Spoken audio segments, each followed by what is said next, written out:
What is up, gamers? Staxwell's back at it again today with another market watch. Pro Tour went pretty crazy on the market, and still the part the Mitzvale announcements and the heroes and all of that are also having a huge impact on the market. Let's just go ahead and jump straight into it. I don't want to waste any time here. Hatchet Up Body, cheapest copy on the market is $70 for the cold foil. Armory promo from way back in the day, and it makes sense. Hatchet's Dory was very popular in the Pro Tour, took 2 of the top 8 spots, and then I think it was Hatchet's Kasai that wound up winning the calling as well. Still waiting on deck list for all that stuff, but I'm 99% sure it was Hatchet's Kasai that got first in the calling. So yeah, Hatchet's Warriors had very good performances this weekend. Turns out you just play Hatchets in a pile of D-Reacts, and the deck is very strong. Yeah, cheapest Hatchet of Body is $70. Cheapest Hatchet of Mind is $43. And it does seem like overall, like these Hatchet Dory lists or these Hatchet Kasai lists are kind of here to stay. Even Hatchet Olympia is like the preferred way to play Olympia right now. You know, all of the Axe power card Majestics was like Spill Blood and things like that are just too powerful to ignore. And, you know, you're not getting any huge benefits by playing the swords, and you're just kind of missing out on the Axe power cards. So yeah, with all of the Warriors wanting to play Axes and Dromai leaving the format moving forward, you know, honestly, these kind of seem like, even though they are like a bit inflated at the moment, it still honestly does seem like a good investment moving forward. You know, not having that Dromai on your shoulder is going to, a lot more people want to play Hatchets, and it makes, or make a lot more people want to play Warriors in general. And if you're playing Hatchets, it makes a lot of sense to me. Next card I want to talk about is Reality Refractor. Cheapest cold foil on the market is $15. This one is for the new Illusionist that has been spoiled. The hero power seems to work very well with this weapon. It is yet to be known whether or not this new Illusionist is going to have a different weapon that you're going to want to play. Obviously, I mean, I won't say obviously, but it's like reasonable to assume she'll come out with her own weapon, and then if or when she does, will that weapon be better than Reality Refractor? I don't know for sure. I think it's a 50-50. I talked about this card last week when it was $1. I think it was a good investment back then. But at the $15 price tag, I don't think it's fully worth it. I would say just hold off. Let more of the set be spoiled. Let more of the set be announced. And then, you know, it's totally possible that she'll have a different weapon that's better than this. I do think it's a very good card, though. I just don't think it's quite worth the $15 price tag. Give it a week. Let the market replenish. Let some people list some more copies back up here. And then see if the price goes down a bit, and then make your decision. I think it will go down a little bit before the set comes out. Tenacity, not a lot of people talking about this card. But this card makes sense with the new Assassin to me, because, you know, your opponent doesn't want to let the new cards hit, because if they hit, you know, they banish top card of your opponent's deck, and then you could play the blue cards from your opponent's banish zone and whatnot. So no one's trying to let you hit them as the new Assassin. So they're going to be blocking everything out. If they're blocking everything out, Tenacity is very good. The only contingent on this plan is like how much go again is the new Assassin stuff going to have. Traditionally, Assassins like aren't super well known for their go again, so it entirely just like kind of just depends, right? Just like Reality Refractor, it's just a spec, right? We don't know any of the cards in the set, so it's kind of hard to assume.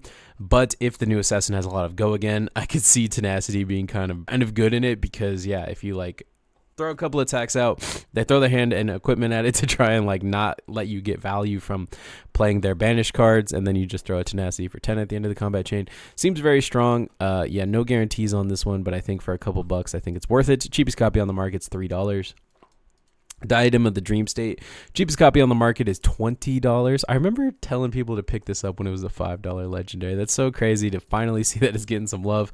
I wasn't sure if it ever would, but off the back of the new Illusionist, seems like it has a lot of Spectral Shield synergy. And then those who don't know, Spectral Shields got reworded to indefinitely have the ward keyword on them.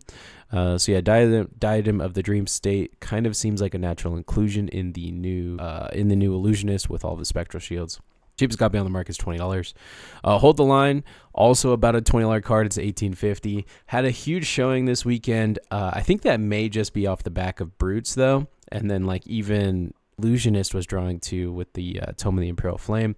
I think this card actually loses popularity going forward, just because, if Dromai is gone, then all of the decks are going to be a bit more defensive. And if the decks are a bit more defensive, then KO gets a bit worse. I think KO is going to lose a lot of popularity just because Dromai being gone after this first week of ProQuest. And then if that's true, then I think if KO loses popularity, hold the line, loses popularity, hold the line, loses popularity, loses price.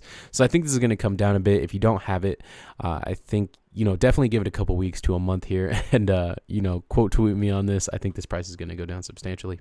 Dishonor, next card I want to talk about. This is a great card in Katsu. A lot of people have been playing Katsu.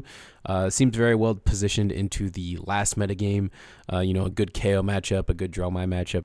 Makes sense that Dishonor would be going up into that kind of metagame. Katsu just seems like a perfect pick into it. However, we're kind of leaving that metagame, right? So all of these Katsu cards that have been going up, I think there's one or two more that we're going to talk about in this market watch.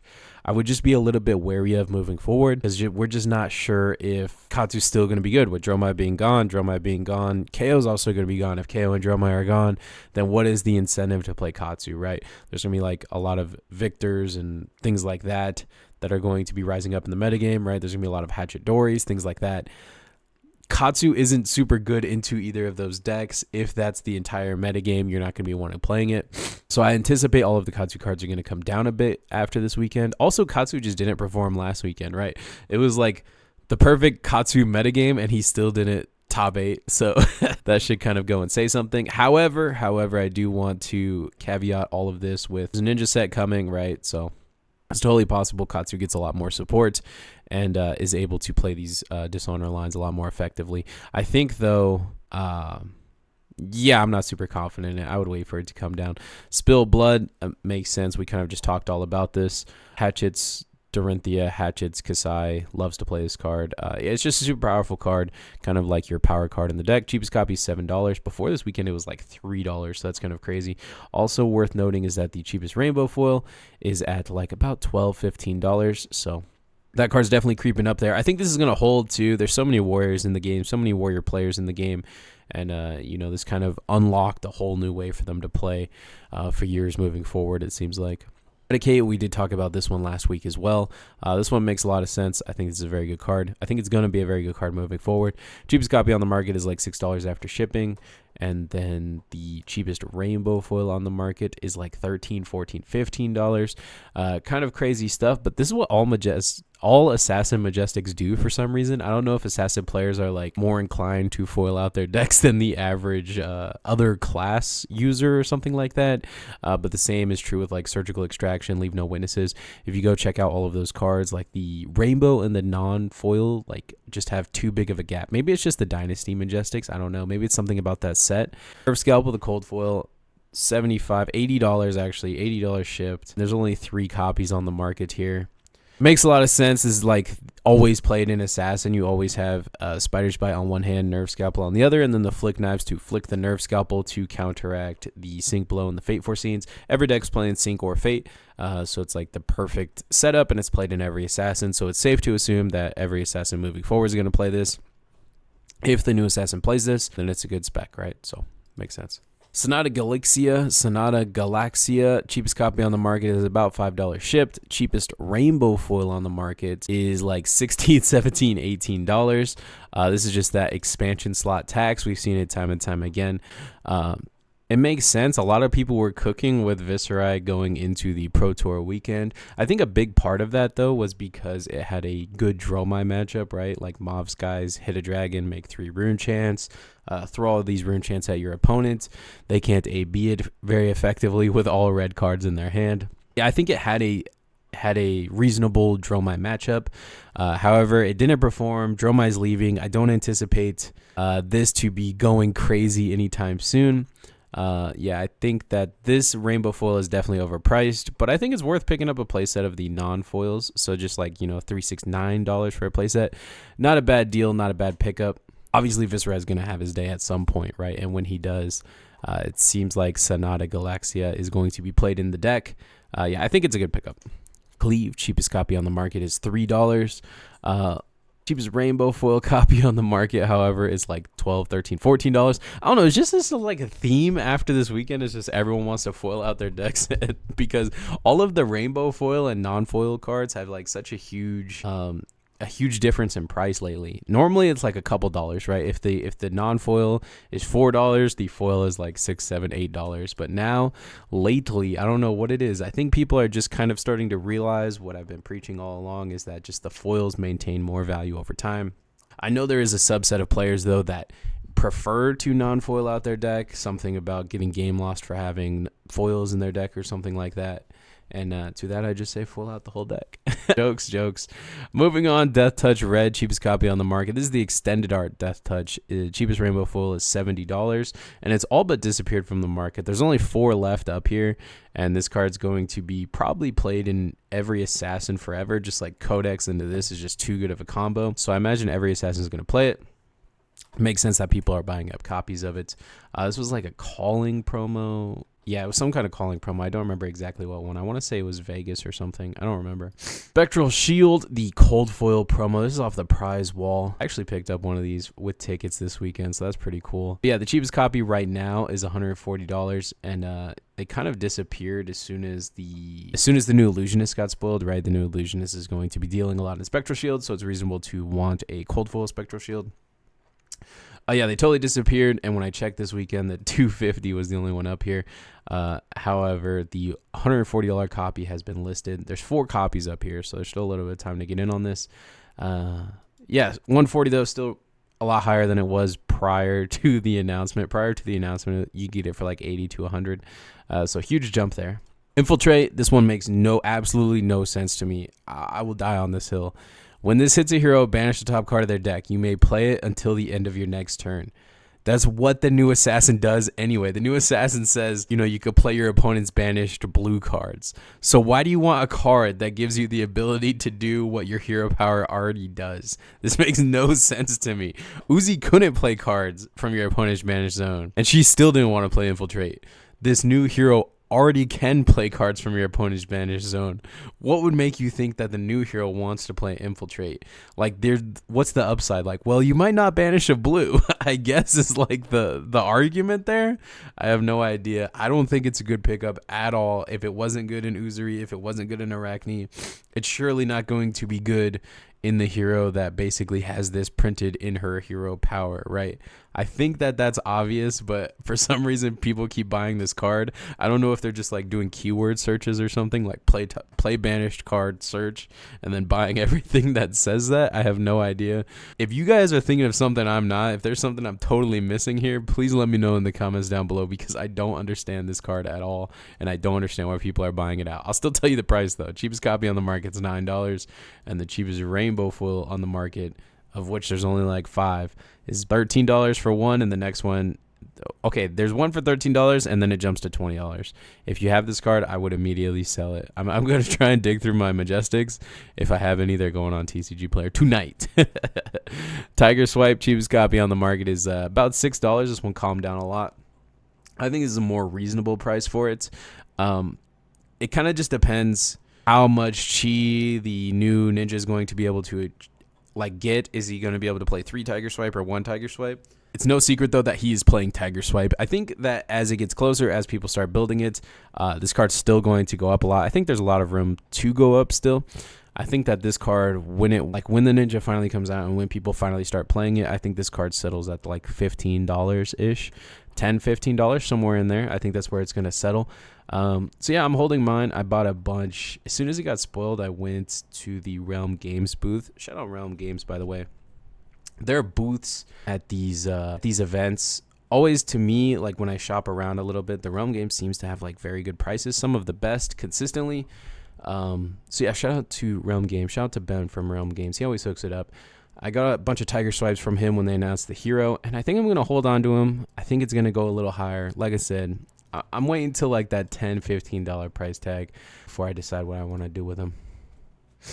ACEStrial Harmony, cheapest copy on the market, it's like $11. I will say all of the same things about this card as I did about, what card was it? Where is it? Dishonor. I don't think Katsu's very good. I think that there are new ninja cards that are going to be coming out that maybe make Katsu good. But I'd be putting more stock into the new Ninja. Kazu's been out for how many years now, and he has never been like a really good tier 1 deck. You know what I mean? Like, I just don't have a lot of faith in Katsu. I have more faith in an unknown Ninja with, crouching tigers than I do Katsu. And then, this card doesn't like lend itself to a crouching tiger strategy. I think all of these Katsu, this is like a Katsu specific card to me. I think all of these Katsu specific cards, I think are just going to go down more and more as we get closer and as we creep into the new set. But yeah, cheapest copy is like $11. Cheapest rainbow foil copy is, of which there's more copies on the market that are rainbow than non-foil, but the cheapest rainbow foil is $13. Phantom Tide Maw, this one, I kind of don't actually like it as much as I did before I read the new Illusionist. Now that I know what it does, I actually don't think it's like particularly good. There's no like ward synergy built into the new hero. I'm actually not speccing into this card. I'm not picking it up. I just don't think it's good. When I read the new hero and I read this card, I'm like, where's the synergy? You know what I mean? Like, it has ward, I guess, but like, what? Okay. It's just like, again, it's like someone did a keyword search. It's like, Spectral Shields have ward. Oh, the new hero's going to do ward stuff. Ward, enter, and then just bought a bunch of stuff. Yeah, like as far as, unless I'm missing something, again, let me know in the comments down below if you guys are seeing something I'm not. I don't see the synergy here. I don't get the price spike. I'm personally not picking up the card. Ravenous Rabble. This is the promo Ravenous Rabble, the extended art with like the girls doing like some kind of demonic sacrifice on the art. I know TCG Player doesn't have the art up here, which sucks because that art is pretty sick. Cheapest copy on the market, $150. And I think that they are done giving out. Well, I know they're done giving out these Ravenous Rabbles. So whatever is out there, whatever exists out there is what's going to exist out there. Obviously now that it's gone, the price is going to start creeping up, and I'm curious to see how far it goes and when this card stops. But I think this is going to be like one of those timeless collector's pieces that it's going to be a grail in some people's collection, 5-10 years from now. Runner, the extended art is the Fabled package promo. Cheapest copy on the market is $40. This is the most expensive card in the pack. Makes sense. It's the only playable one. $40 for the extended art here. Codex of Frailty has an alarmingly low amount of copies on the market. There's 3, 4, 5, 6, 7. There's 9 copies of Codex of Frailty entirely on the market between rainbow and a non-foil. It's like $60, $70. I don't think we're going to see a reprint of this card anytime soon. This is like the only thing holding Outsiders up, you know what I mean? It's like, if you want to buy an Outsiders box, you're like, well, I could pull a Codex, I don't think it's going anywhere anytime soon. Outsiders is still too new of a set to want to reprint cards from it. I don't think this price is going down anytime soon. And moving into the next set, obviously, the Assassin's going to have to play 3 Codex of Frailty. That's kind of mandatory. I can't imagine this new Assassin won't do that. So it makes sense that the price is like creeping up a little bit. As always, it's been creeping up for months and months now. It makes sense that it just continues to do so with the new Assassin coming out. All right, last card, Roar of the Tiger. Cheapest copy on the market is $6.50, and the cheapest rainbow foil on the market is $13, $14, $15. There's one up here for $14, and then it jumps up to $16. Yeah, again, makes sense. New Ninja Crouching Tiger synergy totally makes sense that Roar of the Tiger is going crazy. It has come down a little bit since our last market watch where we talked about this card. This one, again, same boat as Tiger Swipe. I think this is going to settle around the $10 to $15 price tag when the hero actually comes out and starts seeing play and people start building the decks. Whew, man, that was a long one. If you're buying any of this stuff, please do so using my TCG affiliate link in the description below. This market watch, I didn't have a lot of, I had to talk about so much stuff. It's already a super long market watch. I didn't get the chance to really talk about a lot of the cards I think are going to go up. I think there's a lot of interesting like plays, a lot of interesting decks, a lot of good pickups on the market. I'm going to make a separate video going over those. So go ahead, smash that subscribe button. You're not going to want to miss that one.